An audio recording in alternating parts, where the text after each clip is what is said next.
Hello students, I hope you all are fine at your home and enjoying your video classes. So to continue with it, we are here with another class of science for class 7th. Hello students, how are you? Hope you all are fine.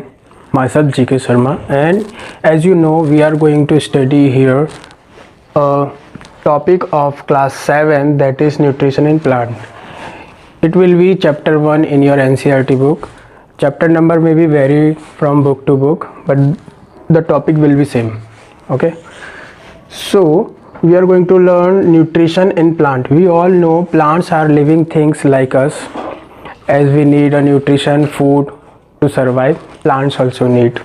Okay, so we will learn mode of nutrition in plant, यानी कि plant में nutrition लेने के ज़रिए कौन कौन से हैं, किस किस तरीके से वो न्यूट्रिशन लेते हैं. उससे पहले बात करेंगे न्यूट्रिशन की. न्यूट्रिशन क्या है, हमने क्लास में पहले भी डिस्कस किया हुआ है. जो हमारे फूड में कंपोनेंट्स होते हैं, कंपोनेंट्स ऑफ फूड, वो न्यूट्रिशन कहलाते हैं. अब फूड के कौन से कंपोनेंट्स हैं वो क्लास में हम डिस्कस कर चुके हैं डिटेल में उसके बारे में. और मैं आपको रिमाइंड करा दूँ थोड़ा. जैसे कार्बोहाइड्रेट है, प्रोटीन है, विटामिन्स हैं, मिनरल्स हैं, रफेज है, वाटर है, ठीक है, फैट है, ये सारे कंपोनेंट्स ऑफ फूड होते हैं. तो ये जो फूड के ये कंपोनेंट्स होते हैं इनको ही न्यूट्रिशंस बोलते हैं. तो हम यहाँ पर डिस्कस ये करने वाले हैं कि प्लांट्स में न्यूट्रिशन कैसे मिलता है. हम सब जानते हैं हम सर्वाइव करने के लिए प्लांट्स से हमें जो न्यूट्रिशन मिलता है, बट यहाँ हम ये पढ़ने वाले हैं कि प्लांट को न्यूट्रिशन कहाँ से मिलता है. ठीक है, तो यहाँ पर है पहला टॉपिक जो आपके एनसीईआरटी बुक में है, mode of nutrition in plant. Plant में न्यूट्रिशन लेने के ज़रिए कौन कौन से हैं. तो उसमें पहला है ऑटोट्रॉफिक.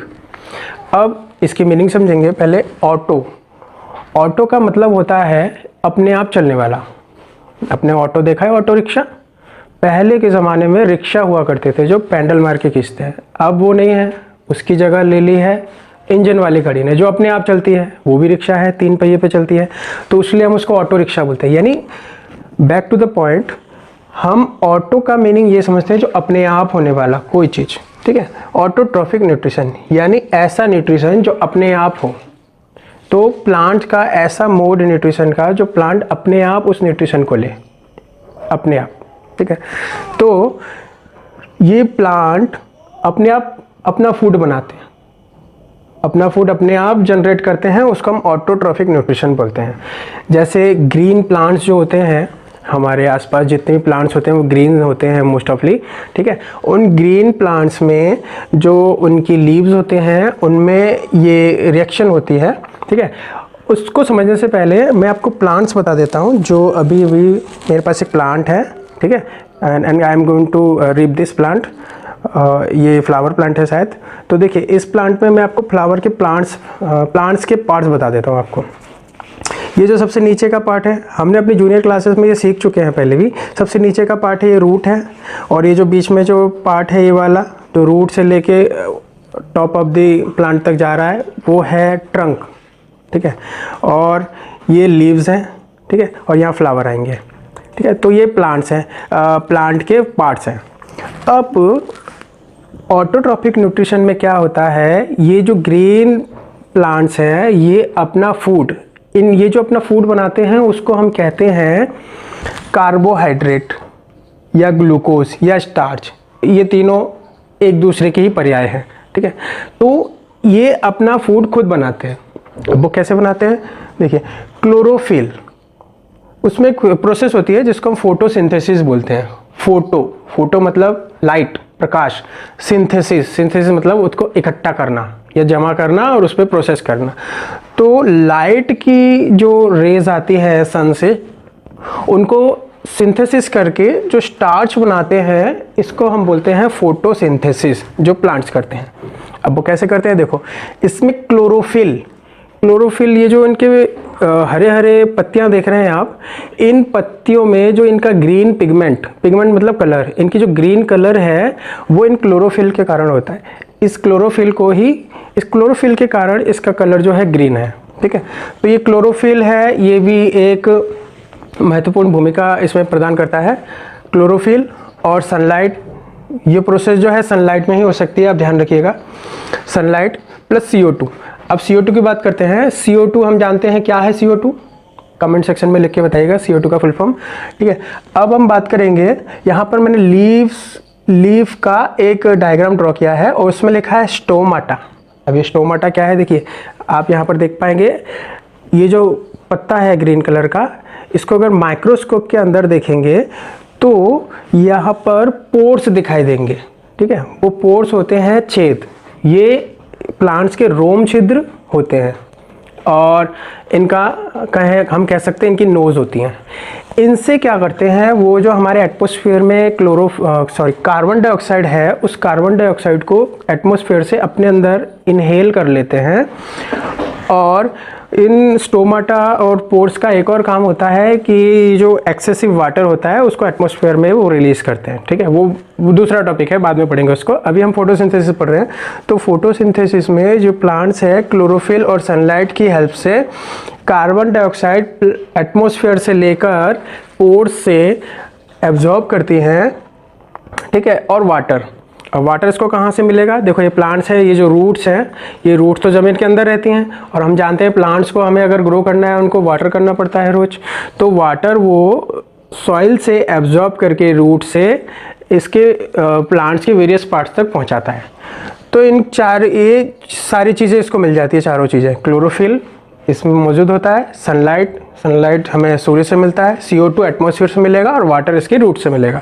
तो ये चारों चीज़ों को प्लांट्स मिक्स करके ग्लूकोज या फिर हम स्टार्च कह सकते हैं या फिर कार्बोहाइड्रेट बेसिकली ये प्रिपेयर करते हैं। ठीक है, तो ये जो प्रोसेस है इसको हम फोटोसिंथेसिस बोलते हैं और ये जो है ये प्लांट खुद करता है, कोई दूसरा इसको बना के नहीं देता ये ग्लूकोज या कार्बोहाइड्रेट। तो इसीलिए इस मोड को हम ऑटोट्रोफिक न्यूट्रिशन बोलते हैं। ठीक है, तो ये न्यूट्रिशन ऑटोट्रोफिक है। अब रूट में जो न्यूट्रिशन हमें पता है, और भी न्यूट्रिशन होते हैं जैसे मिनरल्स होते हैं, विटामिन्स होते हैं। तो ये जो है मिनरल्स वो रूट से पानी के द्वारा ये प्लांट उसको एब्जॉर्ब करता है, वो भी इसमें वाटर के संग एब्जॉर्ब हो जाता है। ठीक है, तो ये हुआ हमारा पहला मोड ऑफ न्यूट्रिशन जिसे हम कहते हैं ऑटोट्रोफिक। अब दूसरा मोड ऑफ न्यूट्रिशन है जिसकी हम बात करते हैं हेटेरोट्रोफिक। ठीक है, हेटेरोट्रोफिक न्यूट्रिशन में ये क्या है, ये प्लांट अपना फूड खुद नहीं बनाते हैं, इनमें ग्रीन पिगमेंट नहीं होता, और होता भी हो तो वो उसका यूज़ नहीं करते। वो अपना फूड खुद नहीं बनाते बल्कि किसी और पे डिपेंड रहते हैं खाने के लिए या न्यूट्रिशन के लिए। जैसे यहाँ पर लिखा है कस्क्यूटा और पिचर प्लांट। कस्क्यूटा क्या है, अमरबेल। अमरबेल एक पौधा होता है जो दूसरे प्लांट के सहारे ऊपर चढ़ता है, जिसको क्लाइंबिंग ट्री भी बोलते हैं। और जिस प्लांट के सहारे ऊपर चढ़ते हैं उस प्लांट को होस्ट बोलते हैं, और उस होस्ट से ही अपना न्यूट्रिशन वो ले लेता है। तो उसको न्यूट्रिशन खुद नहीं बनाता, वो दूसरे से लेता है, इसलिए हम इसको हेटेरोट्रोफिक न्यूट्रिशन बोलते हैं। उसमें दूसरा आता है पिचर प्लांट। अब ये पिचर प्लांट हमने प्रीवियस क्लासेस में बहुत बार पढ़ चुके हैं इस बात को। पिचर प्लांट जो है वो इंसेक्टिवोरस प्लांट है। इंसेक्ट मतलब कमेंट सेक्शन में लिख के बताइए इंसेक्ट मतलब क्या समझ रहे हैं आप लोग।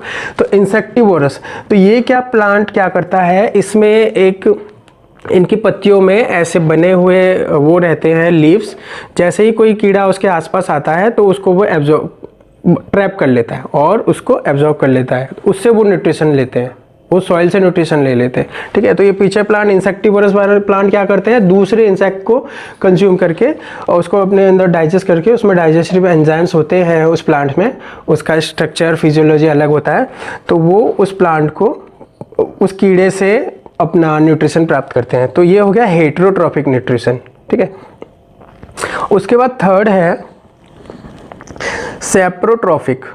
अब ये थर्ड सेप्रोट्रोफिक न्यूट्रिशन क्या है, ये सेप्रोट्रोफिक न्यूट्रिशन वो होते हैं जो खुद तो फूड बनाते ही नहीं है और ना ही किसी और लिविंग थिंग्स पे डिपेंड करते हैं, बट किसी डेड एनिमल या डिके मतलब सड़ी हुई चीज़ पर ग्रो होते हैं, और उसमें मौजूद जो डीके प्लांट है या डीके एनिमल पार्ट्स हैं उसमें मौजूद न्यूट्रिशन को एब्जॉर्ब करके ये ग्रो करता है। इसको हम सेप्रोट्रोफिक न्यूट्रिशन बोलते हैं। ठीक है, इसका एग्जांपल है जैसे मशरूम आपने देखा होगा कहीं अगर मशरूम की खेती होती है तो वो गंदी जगह पे जहाँ बदबूदार जगह है और जो कीड़े वाली जगह है जहाँ पर बहुत सारे गंदगी रहती है, उस जगह मशरूम ग्रो करता है। ठीक है, वैसे ही फंगी आपने देखा होगा। फंगी मतलब जो हरे हरे जो होते हैं, ब्रेड में दिखाई देते हैं। ब्रेड काफ़ी दिन पुराना हो जाता है तो उसमें हरे हरे दिखाई देते हैं। ठीक है, आलू बहुत दिन पुराना हो जाए तो उसमें हरे हरे होने शुरू हो जाते हैं। सब्जी को 2-3 दिन खुले में रखो तो उसमें हरे हरे स्पोर्स निकलने शुरू हो जाते हैं, वो फंगी होते हैं। ठीक है, तो ये उस जो डेड ऑर्गेनिक मैटर है उसमें से अपना न्यूट्रिशन बनाते हैं या लेते हैं, तो ये सैप्रोट्रॉफिक न्यूट्रिशन में आता है। ठीक है, तो मोड ऑफ न्यूट्रिशन के 3 हैं, हमने तीनों देख लिए। ऑटोट्रॉफिक जो खुद हमारा न्यूट्रिशन खुद तैयार कर लेता है अपने लिए, दूसरा हेटरोट्रॉफिक जो दूसरे लिविंग थिंग्स पे डिपेंड करता है अपने न्यूट्रिशन के लिए, और तीसरा है सैप्रोट्रॉफिक जो किसी डेड एनिमल या डिकेड एनिमल या ऑर्गेनिक मैटर से अपना न्यूट्रिशन प्राप्त करता है। तो ये 3 है। उसके बाद एक चीज़ और है जिसको हम बोलते हैं सिम्बियोसिस। आपकी बुक में थोड़ा सा इसमें टॉपिक दिया हुआ है, सिम्बियोसिस। सिम्बियोसिस वो प्रोसेस है जिसमें जो एनिमल होता है, जो प्लांट होता है, वो एक दूसरे पर डिपेंड होता है। ठीक है, प्लांट या बैक्टीरिया वो एक दूसरे पर डिपेंड होता है, तो उस दोनों की ज़रूरत उससे पूरी होती है, उसको सिम्बियोसिस बोलते हैं।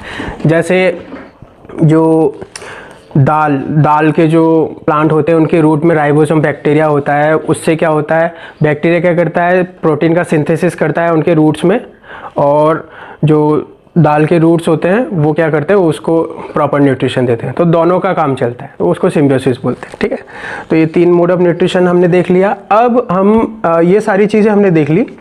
ठीक है, अब इसमें आपका कोई डाउट है तो मुझे कमेंट सेक्शन में लिख के बताइए, मैं आपका डाउट क्लियर करूंगा। अब तीसरा टॉपिक जो आपकी बुक में है वो लास्ट में टॉपिक है replenishment of nutrition in the soil. हम सब जानते हैं सॉइल यानी मिट्टी में रिप्लेनिशमेंट यानी दोबारा, प्लेनिशमेंट यानी स्थापित करना, दोबारा स्थापित करना न्यूट्रिशन। अब जैसे हमने क्या देखा, न्यूट्रिशन सॉइल में तो होते हैं, सॉइल से ही न्यूट्रिशन पानी के द्वारा एब्जॉर्ब करके जो प्लांट है अपने अंदर लेते हैं और खुद ग्रो करते हैं, बाद में उसके वेरियस पार्ट्स को हम कंज्यूम करके वो न्यूट्रिशन हम लेते हैं। पर अगर हम सोचें कि ये न्यूट्रिशन ज़मीन से लेते हैं, जो किसान खेती करता है, जो ज़मीन रहता है उसमें से वो न्यूट्रिशन प्लांट लेता है, पर ज़मीन में अगर वो न्यूट्रिशन ख़त्म हो जाए, ठीक है, तो क्या होगा, तो उसको बोलते हैं रिप्लेनिशमेंट। आपने देखा होगा किसान क्या करता है, अपने खेतों में जो है फर्टिलाइज़र डालता है। फर्टिलाइज़र मतलब खाद, चाहे वो ऑर्गेनिक हो या प्राकृतिक खाद हो या फिर बाज़ार से की खरीदी हुई फर्टिलाइज़र हो। ठीक है, 2 तरह के खाद होते हैं, आगे के टॉपिक में उसकी बात कर लेंगे हम। फर्टिलाइज़र 2 तरह के होते हैं। ठीक है, तो किसान क्या करता है, उनको ज़मीन में दोबारा छिड़कता है। एक बार फसल की कटाई होने के बाद दोबारा ज़मीन में उन फर्टिलाइज़र को छिड़कता है। इसका क्या होता है, इससे फर्टिलाइज़र जो होते हैं उसमें प्रॉपर न्यूट्रिशन जो प्लांट्स को चाहिए ग्रो करने के लिए, जो प्लांट्स को ग्रो करने के लिए प्रॉपर न्यूट्रिशन चाहिए, वो अगर ज़मीन में ख़त्म हो जाए तो दोबारा जब उस ज़मीन में उस प्लांट को बनाएंगे तो वो प्रॉपर ग्रो नहीं कर पाएगा। तो उसको ग्रो करने के लिए फिर किसान क्या करता है, उसमें दोबारा फर्टिलाइज़र का छिड़काव करता है। ठीक है, तो उससे क्या होता है, रिप्लेनिश होता है। जितने भी न्यूट्रिशन प्लांट्स में आ चुके हैं, जो पहले कटाई हो चुकी है, अब वो ज़मीन में न्यूट्रिशन है नहीं, उस न्यूट्रिशन को किसान दोबारा उस ज़मीन में लाता है और उसको छिड़काव करता है, उस ज़मीन में फिर से जुताई करता है। उसके बाद न्यूट्रिशन की वैल्यू प्रॉपर बनी रहती है उस ज़मीन में और दोबारा वो प्लांट्स को ग्रो करता है। तो इसको बोलते हैं replenishment of nutrition in the soil. ठीक है, जो भी ज़रूरी मिनरल्स होते हैं उनको हम डायरेक्टली कंज्यूम नहीं कर सकते हैं, क्योंकि जैसे हम आयरन है, कॉपर है और मैग्नीज़ है, ठीक है, फॉस्फोरस है, तो इसको हम डायरेक्टली कंज्यूम नहीं करते। इनको प्लांट्स क्या करता है, सिंथेसिस करता है वेरियस कंपोनेंट में। ठीक है, सिंथेसिस करके कंज्यूमेबल फॉर्म में इसको सिंथेसिस करता है। उसके बाद इसके वेरियस पार्ट जहाँ पर ये अपना स्टोर करता है फूड, उस पार्ट्स को हम कंज्यूम करते हैं और वो न्यूट्रिशन हमारे अंदर आता है। जैसे कुछ प्लांट अपने स्टेम में फूड को स्टोर करते हैं, कुछ लीव्स में स्टोर करते हैं, कुछ उसके फ्रूट में, कुछ फ्लावर में स्टोर करते हैं।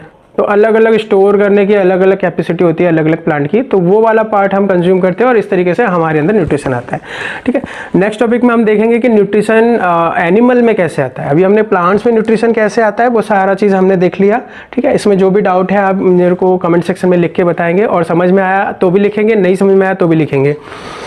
और अभी आपका ये होमवर्क रहेगा कि जो 3 मोड ऑफ न्यूट्रिशन है, ठीक है, इनको आप अपनी नोटबुक में लिखेंगे, इनकी डेफिनेशन लिखेंगे और इनको लर्न करेंगे। ये आपका होमवर्क है, ठीक है फ्रेंड्स। Okay, bye bye.